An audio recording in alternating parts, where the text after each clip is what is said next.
زندگی کی درازی کا راز صبر میں پوشیدہ ہے۔ اگر تم چاہتے ہو کہ تمہارا نام باقی رہے تو اولاد کو اچھے اخلاق سکھاؤ۔ اگرچہ انسان کو مقدر سے زیادہ رزق نہیں ملتا، لیکن رزق کی تلاش میں سستی نہیں کرنی چاہیے۔ شیر سے پنجہ آزمائی کرنا اور تلوار پر مکہ مارنا عقل مندوں کا کام نہیں۔ آہستہ آہستہ مگر مسلسل چلنا کامیابی کی ضمانت ہے۔ جو شخص دوسروں کے غم سے بے غم ہے، آدمی کہلانے کا مستحق نہیں۔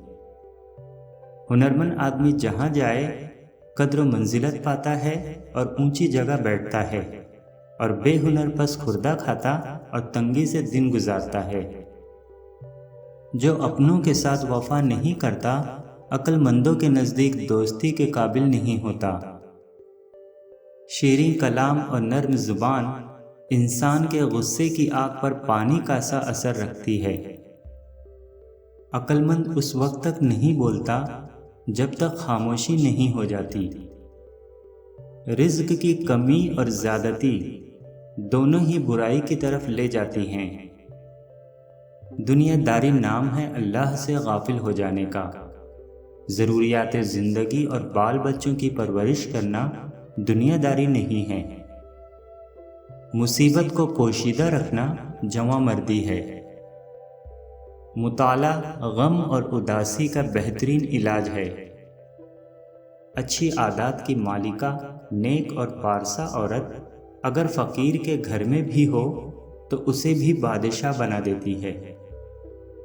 دوست وہ ہے جو دوست کا ہاتھ پریشان حال تنگی میں پکڑتا ہے۔ بروں کے ساتھ نیکی کرنا ایسا ہی ہے جیسا نیکوں کے ساتھ برائی کرنا۔ بھوک اور مسکینی میں زندگی گزارنا کسی کمینے کے سامنے دست سوال دراز کرنے سے بہتر ہے۔ جو کوئی اپنی کمائی سے روٹی کھاتا ہے، اسے حاتم طائی کا احسان اٹھانا نہیں پڑتا۔ جب تک تمہاری حالت ہم جیسی نہ ہو جائے، ہماری حالت تمہارے سامنے افسانہ سی ہوگی۔ دوستوں، آج کے ویڈیو کا کون سا قول آپ کو سب سے زیادہ پسند آیا، مجھے ضرور بتائیں، اور آپ کے پاس بھی ایسے زرین اقوال ہوں تو مجھے ضرور بھیجیں۔ انشاءاللہ ان اقوال کو میں اپنے ویڈیو میں ضرور شامل کروں گا۔ پتہ نہیں کس قول سے کس کی زندگی سنور جائے۔